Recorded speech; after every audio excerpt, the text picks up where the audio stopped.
ابھی ہمیں جوائن کیے انجینئر خرم دستگیر خان صاحب نے، سابق وفاقی وزیر ہیں، سینئر سیاستدان ہیں، سیاست کے علاوہ بدلتے بین الاقوامی منظرنامے پہ بھی گہری نظر رکھتے ہیں، گاہے گاہے ہم انہیں زحمت دیتے رہتے ہیں۔ خرم صاحب بہت شکریہ آپ کے قیمتی وقت کا۔ قبلہ میں اب آپ سے سمجھنا یہ چاہ رہا ہوں ملکی معاملات کے اوپر بات کرنے سے پہلے کہ میں دیکھ رہا تھا کہ جو امریکی نشریاتی ادارہ ہے CBS، اس نے ایک بڑی خطرناک خبر چلائی کہ وزارت دفاع جو ان کی ہے، ان کے 2 اعلیٰ حکام نے ٹرمپ کو بریف کیا۔ میں ایران کی جانب جا رہا ہوں، اس کی بات کر رہا ہوں، اور وسیع پیمانے پر فوجی آپریشن کی آپشن دی ہے اور خفیہ کارروائیوں کے منصوبے پیش کیے ہیں ٹرمپ کے سامنے۔ پھر وائٹ ہاؤس کی جو ترجمان ہے کیرولین، انہوں نے بھی کہا ہے کہ جی ان کے ممکنہ اقدامات کے اوپر وہ غور کر رہے ہیں، اس کے باوجود کہ ایران میں صورتحال کچھ بہتر ہوئی ہے۔ آپ کیسے ریڈ کر رہے ہیں؟ کیا امریکہ ایران پر حملہ کر سکتا ہے؟ ان آپشنز پر ٹرمپ سنجیدہ ہوں گے؟ خدشات ہیں؟ جی، حملہ نہیں کرے گا امریکہ۔ ایک تو یہ کہ ایران ایک بہت وسیع و عریض ملک ہے، اس کی آبادی بھی بہت بڑی آبادی ہے، لیکن اس سے زیادہ اہم بات یہ ہے کہ ابھی جب ہم نے وینزویلا میں دیکھا کہ سبق ضرور اٹھائے ہیں صدر ٹرمپ نے، جو امریکہ کو بے انتہا ہزیمت ہوئی افغانستان میں اور اس سے پہلے عراق میں، یا اس سے بہت پہلے جو ویتنام میں بھی، کہ امریکی جو افواج ہیں وہ کسی ملک پر جب حملہ آور ہوتی ہیں تو اگر تو وہ وہاں قبضہ قائم کرنے کی کوشش کرتے ہیں تو وہاں ہمیشہ امریکہ کو بے حد ناکامی کا سامنا کرنا پڑا ہے۔ ان کے کھربوں ڈالر خرچ ہوئے ہیں، ان کے سپاہیوں کی ہلاکت ہوئی ہے، اور اس کا نتیجہ ہمیشہ یہ نکلا ہے کہ امریکہ کو وہاں سے نکلنا پڑا نامراد ہو کر۔ تو لہذا ایران پر بھی وہ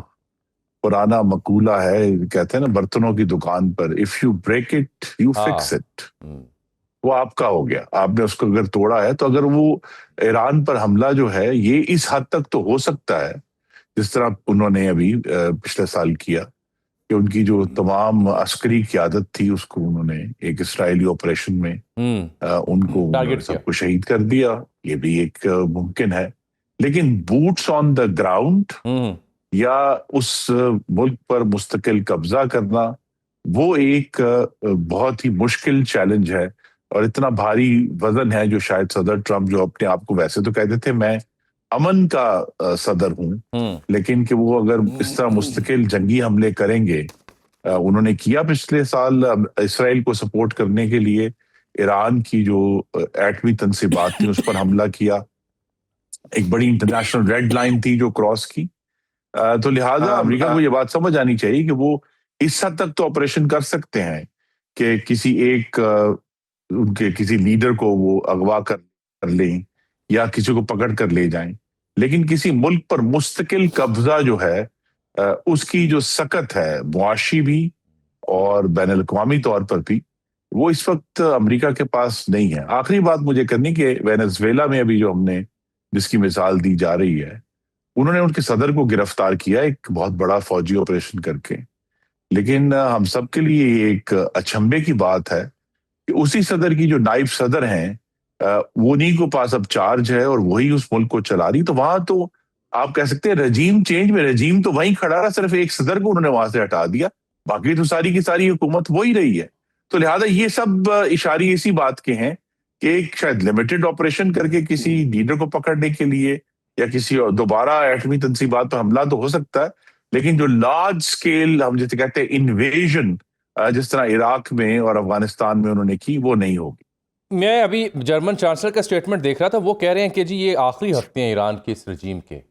دے آر فالنگ اپارٹ۔ کیا رجیم چینج کی اس کوشش میں امریکہ ہو، اسرائیل ہو، امریکہ ہو، یہ کامیاب ہو سکتے ہیں یا ایران نے ریکوری کر لی ہے ان مظاہروں سے؟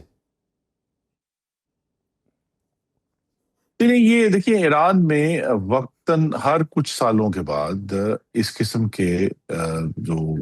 ہم دیکھتے ہیں کہ احتجاجی جو تحریکیں ہیں وہ ہوتی ہیں۔ ابھی 2022 میں آخری دفعہ خواتین کے حقوق کے اوپر، ویمن اور فریڈم کے اوپر، ایک حجاب والے ایشو کے اوپر بہت بڑی جو تھی وہاں احتجاجی اجتماعات ہوئے، ان کو انہوں نے ریکور کر دیا۔ اس کو بھی ابھی خبر یہی ہے کہ وہ ریکور کر رہے ہیں، لیکن اس دفعہ جو فرق بات ہے. دیکھیے جو مختلف نظریاتی طور پہ ایشوز اٹھتے ہیں, چاہے وہ اسرائیل کے خلاف ہیں یا اس طرح خواتین کے حقوق کے اوپر, اس دفعہ جو خبریں آ رہی ہیں وہ تو بھوک کا احتجاج ہے کہ ایرانی جو عوام ہیں پورے ملک میں, ان کی جو قوت خرید ہے وہ ان کو فاقوں تک لے آئی ہے, اتنی کم ہو گئی ہے, جس کی وجہ سے اب یہ معاملہ جو ہے وہ نظریاتی نہیں رہا, یہ تو ان کے پولیٹیکل یا اکنامک سروائیول کا معاملہ ہے. حالیہ سالوں کے جو ریکارڈ ہے اس کو دیکھتے ہوئے تو یہی قیاس کیا جا سکتا ہے کہ ایرانین رجیم اس کو شاید سہ جائے ان اجتماعات کو بھی, لیکن یہ ضرور ہوگا کہ ان اجتماعات کے بعد جو بزنس ایز یوزول ہے وہ نہیں ہو سکتا, کہیں نہ کہیں ایک کمپرومائز ہوگا, گڑبڑ ہوگی. یہ جو بزنس ایز یوزول کی آپ نے بات کی نا, یہاں سے مجھے یہ بھی یاد آ گیا کہ ہمارے ہمسائے میں جو کچھ ہو رہا ہے, اب تینوں فرنٹس پہ صورتحال آپ کے سامنے ہے. انڈیا سے بھی ہماری تجارت بند ہے, پھر افغانستان سے تجارت میں تعطل ہے, ایران کی جو صورتحال آئی ہے, پھر ایران کے اوپر امریکی پابندیاں بھی 25% ٹیرف بھی لگا دیے ڈونلڈ ٹرمپ صاحب نے. تو جو پاکستان کی معاشی اڑان کا پلان ہے وہ کیسے پھر ہمسایوں کے بغیر آگے جا سکتا ہے, کیسے ممکن ہوگا؟ جی نہیں, ایک بس ایران کی میں بات آپ کے ناظرین تک پہنچانا ضروری ہے کہ ایران میں یہ بھی ایک ضرور ریزنٹمنٹ پائی جاتی ہے کہ ان کے رجیم کی جو پالیسیز تھی کہ وہ حزب اللہ کو سپورٹ کرتے تھے, باقاعدہ فائنینسنگ پرووائڈ کرتے تھے,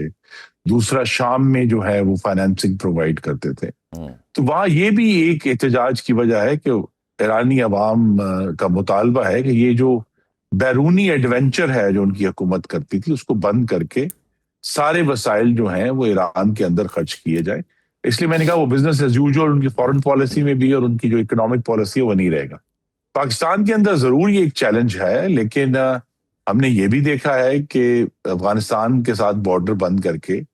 پاکستان میں کچھ کمی دیکھی گئی ہے. ابھی اس کی ایگزیکٹ نمبرز ہمارے سامنے آنا باقی ہیں. ہندوستان سے ہمارا چیلنج موجود ہے اپنی جگہ پر, لیکن چین کے ساتھ ہماری تجارت جاری ہے اور دوسری جو بین الاقوامی دنیا کے ساتھ بھی تجارت جاری. تو پاکستان کے سامنے چیلنج تو ضرور ہے اور وہ رہے گا, لیکن چونکہ ہماری باقی دنیا کے ساتھ تجارت اسی بلا روک و ٹوک جاری ہے,